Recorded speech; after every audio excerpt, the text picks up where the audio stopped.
അങ്ങനെ നമ്മുടെ പുട്ട് റെഡി ആയിട്ടുണ്ട്. ഇനി നമുക്കതിനെ പാത്രത്തിനകത്തോട്ടാക്കാം. അങ്ങനെ നമ്മുടെ കൈ നനയാത്ത നല്ല അടിപൊളി പുട്ട് റെഡി ആയിട്ടുണ്ട്. ഹലോ നമസ്കാരം, ഞാൻ മിനി. എല്ലാവർക്കും മിനിസ് ലൈഫ് സ്റ്റൈലിലേക്ക് സ്വാഗതം. അപ്പോൾ ഇന്നത്തെ നമ്മുടെ വീഡിയോ എന്ന് പറഞ്ഞാൽ നല്ലൊരു റെസിപ്പിയാണ്. അപ്പം നമ്മുടെ കൈ നനയാതെ വെള്ളമൊന്നും ഉപയോഗിക്കാതെ നല്ലൊരു അടിപൊളി പുട്ടാണ് നമ്മൾ ഉണ്ടാക്കാൻ പോകുന്നത്.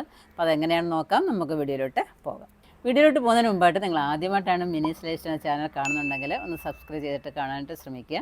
അതുപോലെ ഫേസ്ബുക്കിൽ കാണുന്നുണ്ടെങ്കിൽ അവിടെ ഒന്ന് ഫോളോ ചെയ്തേക്കുക. അപ്പം നമ്മുടെ റെസിപ്പി ആണെന്നുണ്ടെങ്കിൽ നമ്മുടെ കൃഷിയൊന്നും നമ്മൾ വിട്ടുകളയാതെ കൃഷിയൊക്കെ ചെയ്യണമെന്ന് ആഗ്രഹമുണ്ടെങ്കിൽ വിത്തുകൾ ഗ്രോ ബാഗുകളൊക്കെ ആവശ്യമുണ്ടെങ്കിൽ നമ്മുടെ വെബ്സൈറ്റായ minisLifestyle.com ഒന്ന് വിസിറ്റ് ചെയ്യാന്നുണ്ടെങ്കിൽ നിങ്ങൾക്ക് ആവശ്യമുള്ളതായ വെറൈറ്റി വിത്തുകളും അതുപോലെ നല്ല ഇനം ഗ്രോ ബാഗും നിങ്ങൾക്ക് വാങ്ങിക്കാവുന്നതാണ്. അപ്പോൾ നമുക്ക് തുടങ്ങിയാലോ. അപ്പം ഇനി എങ്ങനെയാണ് നമുക്ക് പുട്ടുണ്ടാക്കുന്നത് നോക്കാം. അതിന് വേണ്ടിയിട്ട് ഞാൻ 2 കപ്പ് ഗോതമ്പ് പൊടിയാണ് എടുത്തിരിക്കുന്നത്. അത് നമ്മുടെ വീട്ടിൽ തന്നെ പൊടിച്ച പൊടിയാണ് കേട്ടോ. അപ്പോൾ നമ്മുടെ ചായക്കപ്പിനാണ് ഞാൻ എടുത്തിരിക്കുന്നത്. അപ്പോൾ ഇത് 2 കപ്പ് എടുത്താലും 4 പേർക്ക് കഴിക്കാനായിട്ട് സാധിക്കും. അപ്പോൾ ഇതിനകത്തോട്ട് ഒരു 1/4 ടീസ്പൂൺ ജീരകം, ചെറിയ ജീരകം ഉണ്ടല്ലോ, അതും കൂടെ ഇട്ട് കൊടുക്കാം. അപ്പോൾ ഇതിനകത്തോട്ട് നമുക്ക് ആവശ്യത്തിനുള്ള ഉപ്പും കൂടെ ഇട്ടിട്ട് നമുക്കത് ചൂടാക്കാം.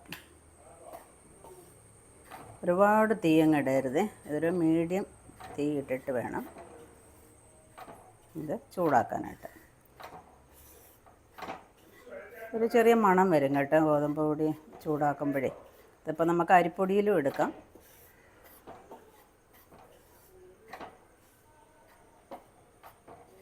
തൊട്ടപ്പുറത്തോട്ട് നമ്മൾ നമ്മുടെ പുട്ടുകുറ്റിയും വെച്ചിട്ടുണ്ട്. അതും വെള്ളം ചൂടായിക്കൊണ്ടിരിക്കട്ടെ, അപ്പോഴത്തേക്ക് ഇത് റെഡിയാവും.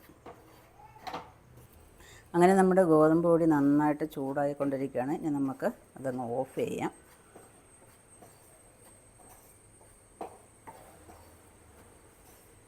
ഇനി ചെറുതായിട്ടൊന്ന് തണുത്തതിന് ശേഷം നമുക്ക് ബാക്കി പരിപാടി ചെയ്യാം. ഓഫ് ചെയ്യാം. അപ്പം നമ്മുടെ പൊടി നന്നായിട്ട് ചൂടായിട്ടുണ്ട്, അത് തണുക്കുകയും ചെയ്തു. ഇനി അതിനകത്ത് നമുക്ക് വേണ്ടിയത് വെള്ളം ഒഴിക്കുന്നില്ല. നമ്മൾ എത്ര കപ്പ് പൊടിയാണോ എടുത്തത് അത്രയും കപ്പ് ചോറാണ് അതിനകത്ത് ഇടുന്നത്. 2 കപ്പ് പൊടി എടുത്ത് 2 കപ്പ് ചോറ് അതിനകത്തോട്ട് ഇട്ട് കൊടുക്കുക. 2 കപ്പ് ചോറ് ഇട്ട് കൊടുത്തിട്ടുണ്ട്. നന്നായിട്ടൊന്ന് ഇളക്കുക. അത് വേണമെങ്കിൽ തേങ്ങയൊക്കെ ഇടാൻ കേട്ടോ. അപ്പം ഞാൻ തേങ്ങ പുട്ടിൻ്റെ അങ്ങേയറ്റവും മാത്രമേ വയ്ക്കുന്നുള്ളൂ. നന്നായി ഒന്ന് ഇളക്കിയതിന് ശേഷം ഇനി ഇത് നമ്മൾ മിക്സിയുടെ ജാറിലിട്ട് നന്നായിട്ടൊന്ന് ബീറ്റ് ചെയ്യണം. ഇനി അങ്ങനെ നമുക്ക് ബീറ്റ് ചെയ്ത് കൊണ്ടുവരാം. ഇനി ജാറിനകത്ത് കുറേശ്ശെ ഇട്ട് 2-3 ട്രിപ്പായിട്ട് നമുക്ക് അടിച്ചെടുക്കണം. അപ്പോൾ നമ്മൾ പുട്ടുപൊടി ഗോതമ്പ് പൊടി നമ്മൾ ഒന്ന് വിപ്പ് ചെയ്തുകൊണ്ട് വന്നിട്ടുണ്ട്. ഒരുപാട് നേരം ഇട്ട് നമ്മൾ മിക്സിയിലിട്ട് കറക്കരുത്. നമുക്ക് അറിയാം 1-2 പ്രാവശ്യം ഒന്ന് വിപ്പ് ചെയ്യുമ്പോഴത്തേക്ക് നമ്മുടെ പുട്ടിൻ്റെ പരുവാകും. നമുക്കിതിനകത്തോട്ട് തട്ടിയിടാം. എല്ലാം നമുക്ക് ഇതേപോലെ പൊടിച്ചു കൊണ്ടുവരാം. അങ്ങനെ പുട്ടിൻ്റെ പൊടിയെല്ലാം നമ്മൾ മിക്സിയിൽ അടിച്ചുകൊണ്ട് വെച്ചിട്ടുണ്ട്.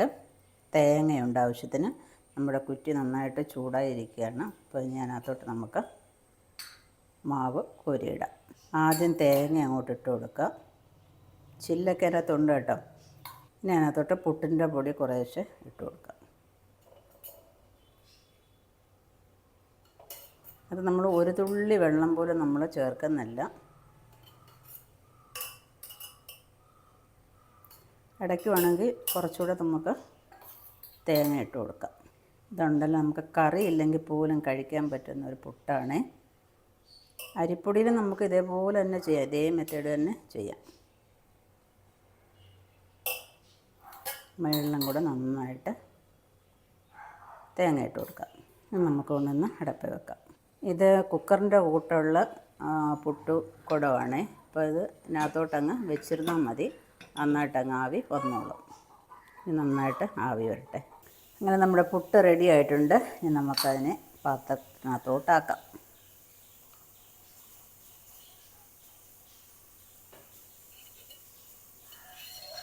അങ്ങനെ നമ്മുടെ കൈ നനയാത്ത നല്ല അടിപൊളി പുട്ട് റെഡി ആയിട്ടുണ്ട്. നമുക്കിനി ബാക്കിയുള്ളതും ഇതേപോലെ ഉണ്ടാക്കിയെടുക്കാം. അപ്പോൾ അടുത്ത് നമുക്ക് പുട്ട് ഇറക്കി വയ്ക്കാം. അങ്ങനെ രണ്ടാമത്തെ പുട്ട് ഇനിയും ഉണ്ട് പൊടി, അതുകൊണ്ട് നമുക്ക് ആക്കി വയ്ക്കാം. ഇനി അവസാനം കാണിക്കാം. അപ്പം നമ്മുടെ പുട്ട് റെഡി ആയിട്ടുണ്ട്. ഇതിനകത്ത് വെള്ളം ചേർക്കുകയോ അതുപോലെ തന്നെ നമ്മുടെ കൈ തൊടുകയോ ചെയ്തിട്ടില്ല. അങ്ങനെയുള്ളതായി പുട്ട് കഴിക്കാനും നല്ല സൂപ്പറാണ്. അപ്പോൾ അതിന് കോമ്പിനേഷനായിട്ട് കടലക്കറിയും ഉണ്ടാക്കിയിട്ടുണ്ട്. ഇപ്പോൾ മുട്ടക്കറിയോ വേറെ പഴമോ വേറെ എന്ത് കറി വേണമെന്നുണ്ടെങ്കിൽ ഇറച്ചിക്കറി എന്ത് വേണമെങ്കിലും ഉപയോഗിക്കാം.